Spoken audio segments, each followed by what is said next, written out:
Akhirnya dia kemudian membuang karyanya itu ke atas atap Ka'bah, di atas atap Ka'bah, dan menyatakan bahwa kalau tulisan ini memberikan keberkahan atau kebaikan bagi umat manusia, dia tidak akan rusak seiring turunnya hujan dan cuaca.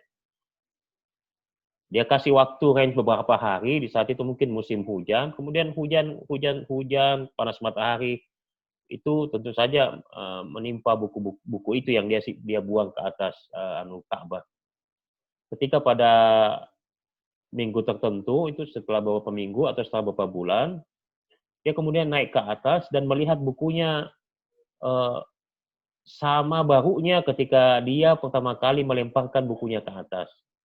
Akhirnya kemudian Ibnu Arabi akhirnya menerbitkan buku itu. Itu salah satu pengaruh dimensi spiritualitas dalam penerbitan buku, dalam pembuatan buku. Kemudian yang kedua misalnya pengalaman dari Mulla Sadra sendiri. Mulla Sadra itu seorang filsuf yang juga cenderung sangat spiritualis atau menerapkan praktek-praktek tasawuf. Slide-nya tidak ada. Tasawuf, dia baru menulis buku, dia baru menuliskan bukunya ketika berusia 40 tahun misalnya.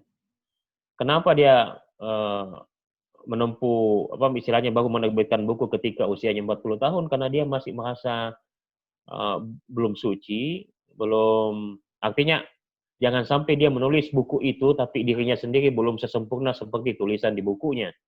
Itu salah satu pengaruh dimensi spiritualitas pada pembuatan buku pada generasi-generasi awal, para filsuf-filsuf awal. Salah satu, jadi saya sebutkan satu lagi contohnya, itu pendiri mazhab Iluminasionisme Suhrawardi, seorang filsuf yang sekaligus juga sufi, yang kemudian kata para pembaca buku itu, ada pesan di belakang buku itu. Dia bilang gini, pesannya, Anda baru bisa membaca buku ini ketika Anda sudah menjalani proses pembersihan diri atau pembersihan jiwa selama 40 hari.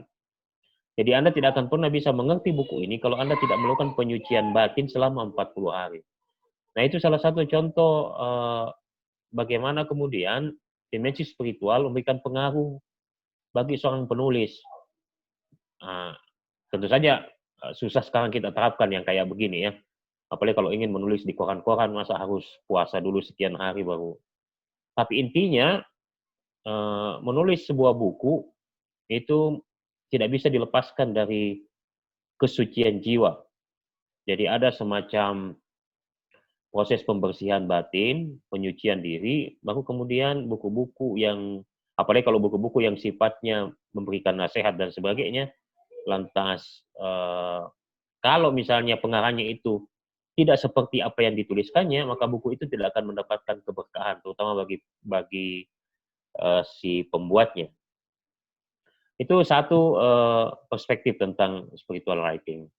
Yang kedua, ini definisi yang pengertian lebih modern dan tentu saja ditemukan dalam penelitian ilmiah. Yang disebut spiritual writing itu adalah hampir sama dengan yang pertama, itu bagaimana kemudian dimensi terutama kecerdasan spiritual dalam menyempurnakan kompetensi intelektual dalam menulis. Seperti yang teman-teman ketahui, dalam menulis ada dua, menurut saya sederhananya, ada dua kemampuan yang harus kita miliki. Jadi kemampuan teknis menulis, keindahan menulis atau segala macam itu, dengan kriteria teknis tentang menulis, dan kemudian yang kedua adalah konten dari tulisan, isi dari tulisan. Dua hal ini merupakan sesuatu yang tidak bisa dilepaskan. Apa gunanya kemudian kontennya bagus, tapi cara menyajikannya tidak sempurna. Atau bisa saja cara menyajikannya sempurna, tapi kontennya itu bermasalah. Mana yang hendak dipilih? Apakah cara menulis atau isi tulisan. Nah, yang paling ideal adalah menggabungkan kedua kemampuan ini. Nah, kecerdasan spiritual itu memberikan semacam penajaman terhadap kemampuan seseorang dalam menulis. Mungkin teman-teman bertanya yang kayak bagaimana itu kemampuan kecerdasan spiritual itu dalam menajamkan kemampuan kita dalam menulis. Saya hendak mengingatkan kembali bahwa dalam perkembangan penelitian tentang kecerdasan, itu kan yang paling klasik adalah di awal abad ke-20 ditemukannya satu jenis kecerdasan disebut dengan kecerdasan intelektual. Kemudian bergerak lagi menghasilkan kecerdasan emosional, emotional intelligence. Yang terakhir adalah spiritual intelligence atau spiritual quotient. Nah, diyakini oleh para psikolog bahwa kecerdasan spiritual itu memberikan kepada penulis kemampuan penulis untuk memotret realitas itu secara lebih sempurna. Kemudian juga dimensi-dimensi moralitas dalam menulis itu juga ditegakkan. Contoh misalnya plagiarisme itu adalah sebuah cacat moral dalam menulis. Kemudian menulis yang digerakkan oleh kepentingan jangka pendek itu juga dianggap sebagai bagian yang dalam tanda kutip cacat spiritual. Itu salah satu bentuk dari bagaimana kecerdasan spiritual menajamkan seseorang dalam menulis. Dan yang paling utama menurut para psikolog, yang paling utama adalah kecerdasan spiritual itu sebenarnya intinya itu memberikan visi kepada para penulis. Setiap penulis itu harus punya visi besar ke depan. Visi dalam mewujudkan kebaikan, visi dalam menyempurnakan kehidupan. Nah, para psikolog ya kemudian kayak seperti Dana Zohar dan yang lain-lain itu menjadikan apa yang disebut dengan kecerdasan emosional menjadi pelengkap atau pemandu arah kecerdasan seseorang dalam menulis misalnya, atau kecerdasan orang dalam menjalankan perusahaan dan sebagainya. Itu salah satu temuan besar dalam teori kecerdasan. Kemudian saya ingin menunjukkan kepada kita beberapa bentuk kecerdasan spiritual itu. Saya lihat dulu sebentar. Nah, tapi sebelum sampai ke situ kita akan itu tadi kecerdasan spiritual dalam membantu kompetensi kita dalam menulis. Pada satu sisi kecerdasan spiritual juga itu membantu seseorang dalam mengelola emosinya. Ini pengaruh SQ terhadap emotional quotient. Kalau kita menuliskan kadang-kadang kita itu melibatkan diri terlalu jauh.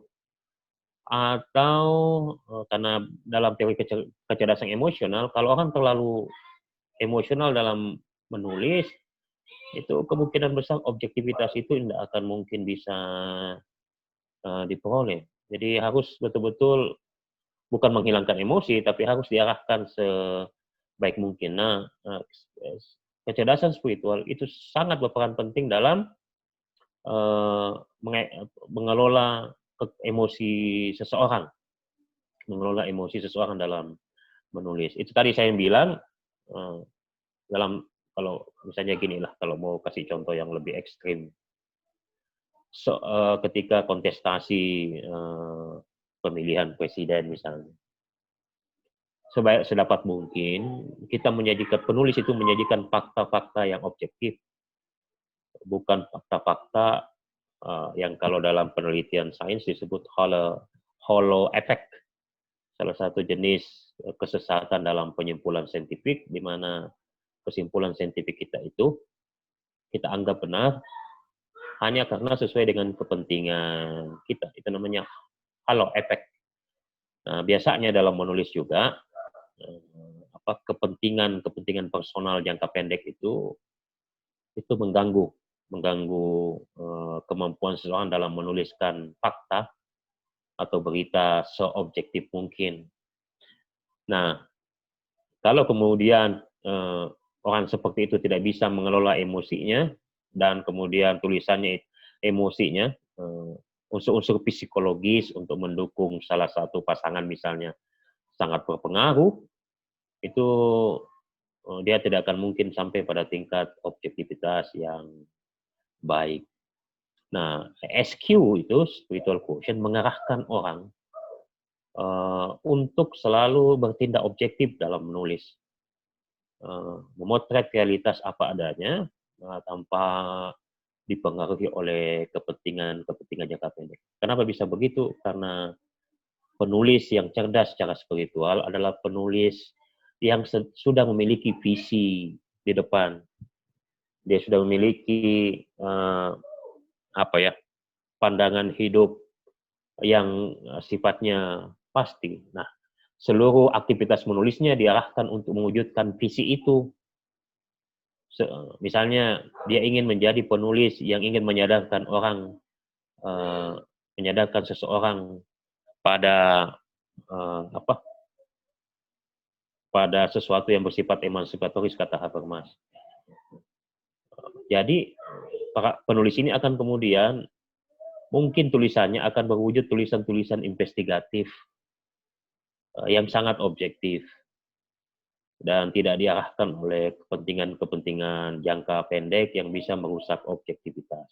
Itu tantangan besar para penulis, apalagi penulis-penulis atau penulis-penulis yang dalam tanda kutip tidak begitu jujur dan kemudian bisa diarahkan oleh pihak tertentu, penulis bayaran lah bahasa sederhananya.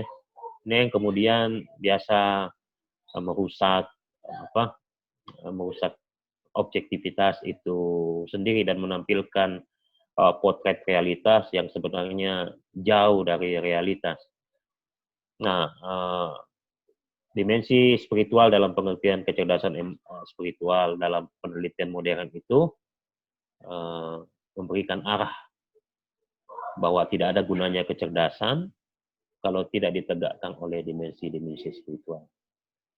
Teman-teman sekalian, dalam penelitian psikologi yang melahirkan teori kecerdasan spiritual, kita perlu mengetahui ada dua istilah, yaitu spiritualitas dan religiusitas. Nah, religiusitas itu lebih diarahkan kepada aspek-aspek luar, misalnya jenggot, jidat yang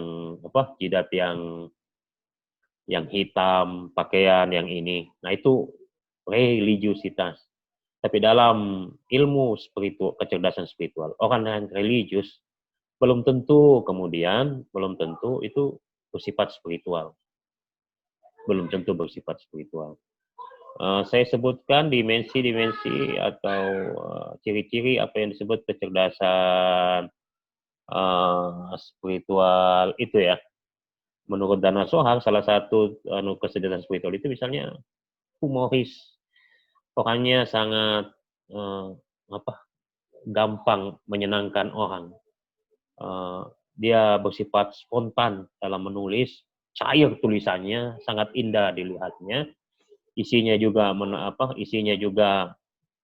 menunjukkan bahwa dia menulis begitu jujur tanpa kepentingan apapun kecuali kepentingan menegakkan kebaikan dan keadilan.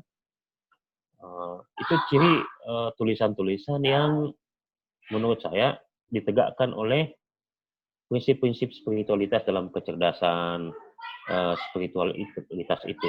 Bahkan di dalam tulisannya itu terkandung visinya. Kalau kita membacanya dengan lebih teliti, tulisannya itu meskipun berbeda-beda topik, tapi tujuannya satu. Bisa dilihat kalau Anda melihat penulis besar, kayak misalnya Cak Nur atau Jalaluddin Rahmat atau Cak Nun atau siapapun, itu ada satu ciri khas salah satu ciri di dalamnya itu bahwa visinya itu sangat kentara. Tujuan hidupnya itu sangat jelas. Maunya si penulis itu bisa dilacak dari tulis meskipun topiknya berbeda-beda. Itu cara melihat apakah penulis ini telah dikayakan ya, telah ada pada dirinya apa yang disebut dengan kecerdasan spiritual itu, dimensi-dimensi kecerdasan spiritual. Jadi menulis itu bukan lagi kemampuan instrumentalis saja, kemampuan teknis semata, tapi menulis, anak saya agak ribut di belakang, tapi menulis itu merupakan alat atau instrumen mewujudkan visi. Jadi dia sudah punya visi dari awal. Nah, kebanyakan menulis saja. Yang penting ada isu baru, tulis, ada isu baru, tulis, ada isu baru, tulis. Penulis yang bisa diombang-ambingkan diombang-ambingkan oleh kepentingan-kepentingan tertentu, itu tidak akan jelas visinya. Tidak akan jelas visinya. Anda misalnya membaca Cak Nur, ya, tidak akan keluar dari kebangsaan, Islam dan kemanusiaan serta peradaban. Itu aja itu, karena memang diarahkan ke situ. Islam yang beradab, yang kemudian sedapat mungkin menjauh dari politik Islam. Itu tulisan Cak Nur ke situ semua. Tulisan Gus Dur, pluralisme, apalagi toleransi dan sebagainya itu, kebangsaan Islam, itu jelas sekali di tulisan-tulisannya. Jadi ada memang visi besar. Nah, kalau nanti kita membaca sesuatu, kalau kita membaca tulisan para penulis, itu sebenarnya bisa dilacak itu. Apakah ada visi besar? Jadi stylenya sudah jelas. Visinya sudah jelas ketika menulis. Jadi menulis itu hanya jadi instrumen saja. Atau jadi alat untuk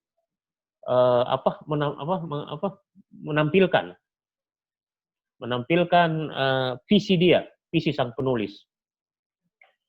Nah, itu misalnya yang penting untuk kita ketahui, bukan sekedar hanya menulis.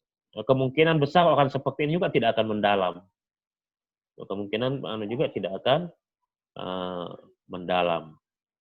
Itulah dua aspek dalam apa yang kita maknai dengan spiritual writing. Satu, pengertiannya yang klasik. Kalau ini susah diikuti. Misalnya sebelum menulis harus puasa 40 hari. Itu susah kayaknya. Apalagi kalau kita mau kita dikejar kejar tayang lah ya. Tulisan kita harus masuk. Itu susah mengikuti ini. Misalnya membuat buku, misalnya filsafat moral, kita membuat buku tentang moralitas.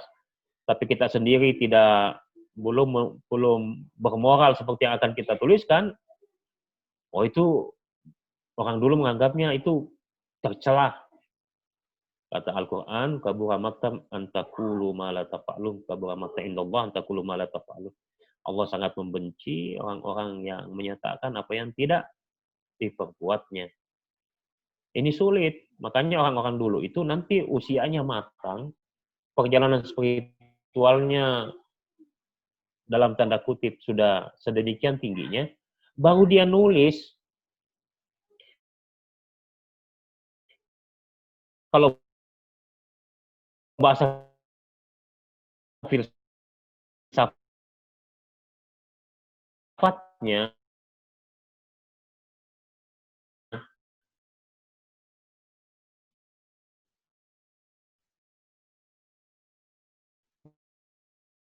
dia